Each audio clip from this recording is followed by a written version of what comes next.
How can you argue with this kind of success? Yes. Mabuhay! This is Alwin Ignacio, the diva that you love, together with Miss McCoy, Ultra Maldita. Hi, this is Alex Brasas. After a week of being in the cinemas, at ngayon, nilagdagan pa sila ng 127 plus theaters, 23 million plus na po ang kinita ng Almost Us, starring our favorite kids, sina Jemmy Ibarra at si Fiang Smith. And speaking of Fiang, belated happy birthday to you. Nakita ko na meron siyang pinost about her birthday celebration, Yeah. right? So, Mare, tayo na napanood ang pelikula at nandun tayo sa black screening, gaano kalaki ang impact ng love team ni JM Fiang sa show business na, lalo na ganyan kalaki yung kinita ng pelikula nila, at ang katotohanan na this is their first movie. Merong isang pelikula, napalabas na ba yung pelikula ni Francette? Ah? Diba? Pinalabas na yun, diba? Wala, hindi natin naramdaman. Kasi naman ang kalaban. Wala tayong The Devil. The Devil Wears Prada. Tapos may isa pang foreign movie.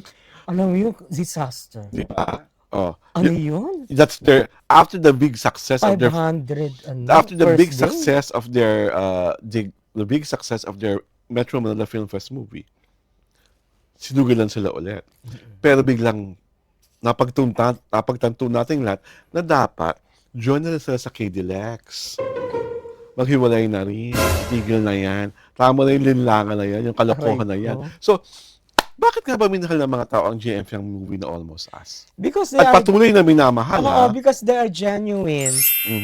Tawag dito, there was no facade. They were not making up. Alam mo na, Yung umaarte. yung maarte na, sweetie, lovey-dovey, ganon. Tawag dito, kasi si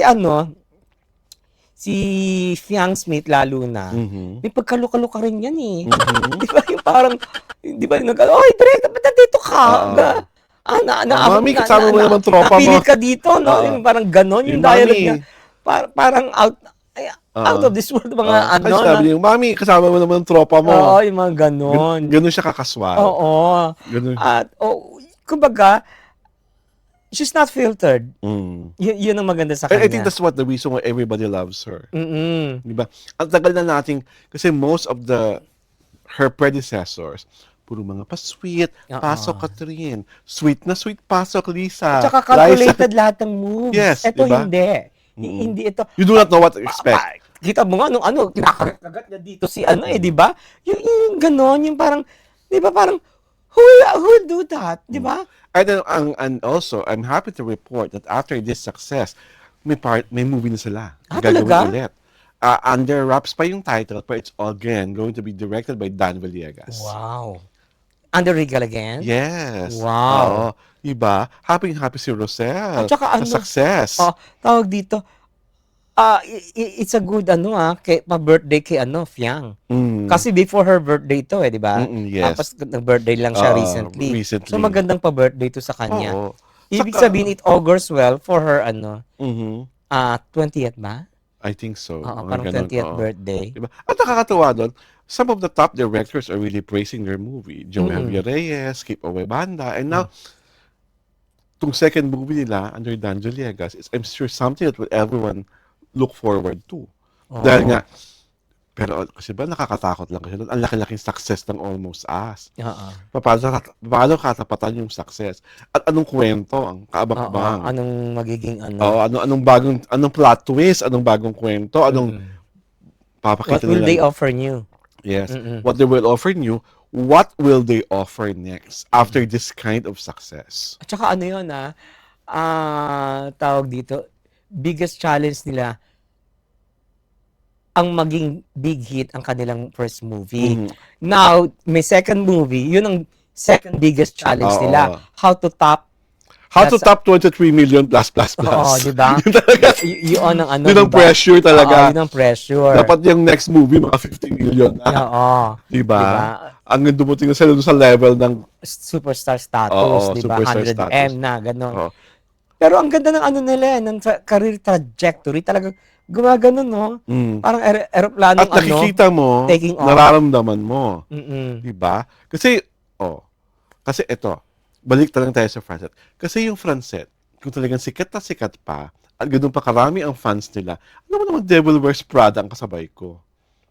Di ba? Hindi. Ipapakita ko na talagang pelikula ko, kaya ng mga fans ko. Kasi wala silang ginawang move. Saka parang ang hina ng promo no? Oo. It's not legal, no? It's not legal. It's not It's a new production. solar yata eh. Ah. Ngayon, kasi ang problema kasi nila, dapat kung may ganong project, in-announce nila na magjowa sila. Para mas maraming kiligin. Parang yung mga, kasi diba title nun, She Who Cannot Be Named ba yun? Oo. Parang ganon. Ang ano pa ng title, Nega. She Who Cannot Be Named. Di ba parang ganon? I'm not sure if I'm correct, ha? Oo, parang, di ba, She Who Must Not Be Named Ayun yata. pala. Parang ganyan. Something to that effect. Di ba parang, the title is Nega. And, ang nakakaloka pa doon, ang daming bad reviews. Talaga? Oo. Ang dami niyang bad reviews. Samantalang very promising sila nung MMFF movie nila. Parang nasayang daw ang sometimes it's a project. Francet. Kaya usually dapat maging careful ang JMF yan. Kasi successful yung first project niyo. Kaya dapat talaga maganda rin yung script. Oo.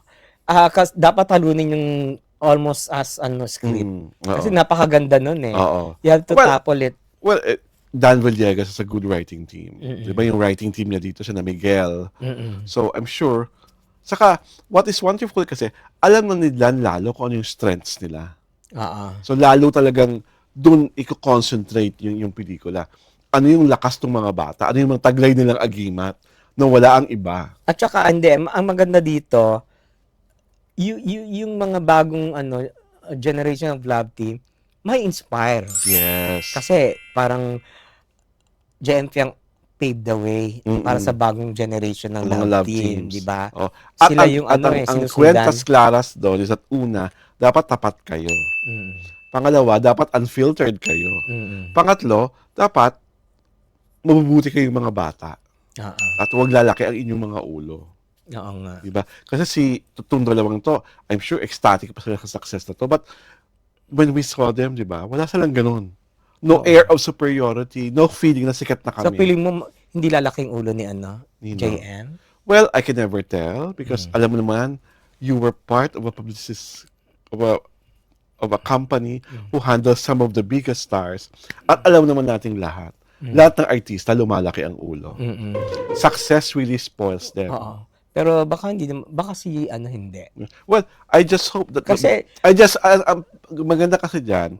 I just really hope that silang dalawa ang mag-aalala yan para mas lalo silang maging grounded as they become more successful. Hindi kasi grounded talaga. Yung probinsyano yan si si JM. So, hindi siya hindi siya lumaki sa syudad. So, hindi siya hindi siya yung makabagong talaga. May pa siya. I just really hope kasi ang dami rin ng mga dating artista na hindi naman lumaki sa syudad, di ba?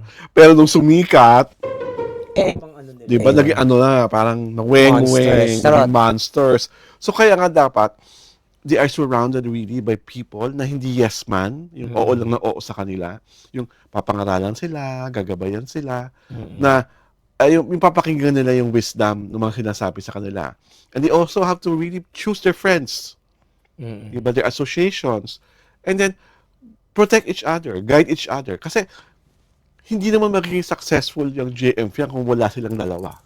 Oo nga. Diba? At yung fans nila, sana, kung sakasakaling darating yung panahon na nakikita niyo na may mga mali nang ginagawa yung dalawa, wag lang tayo yung para kagaya ng mga ibang fandoms na oo na lang ng oo. Yung tanggap lang ng tanggap. May ganun ba? Meron!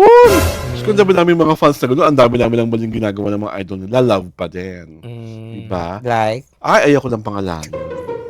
Kasi baka mamaya, diba? Total, ikakasal na naman sila, do? Hayaan na natin.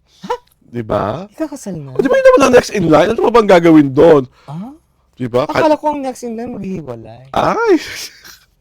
Parang mas exciting yung plot twist mo. Pagkatapos sa New York, maghihiwalay na.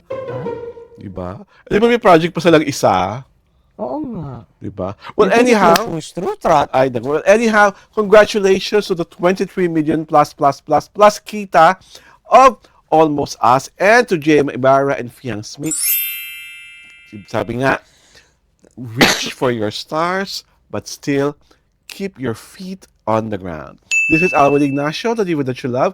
Together with me is my kumaring Ultra Maldita. Hi, this is Alex Brosas. And we are inviting you to join us here with the City Show. We are showing every Saturday at Sunday, 4 p.m. sa aming Jario Tirada YouTube channel at sa aming Facebook page. Magandang linggo po sa ating lahat!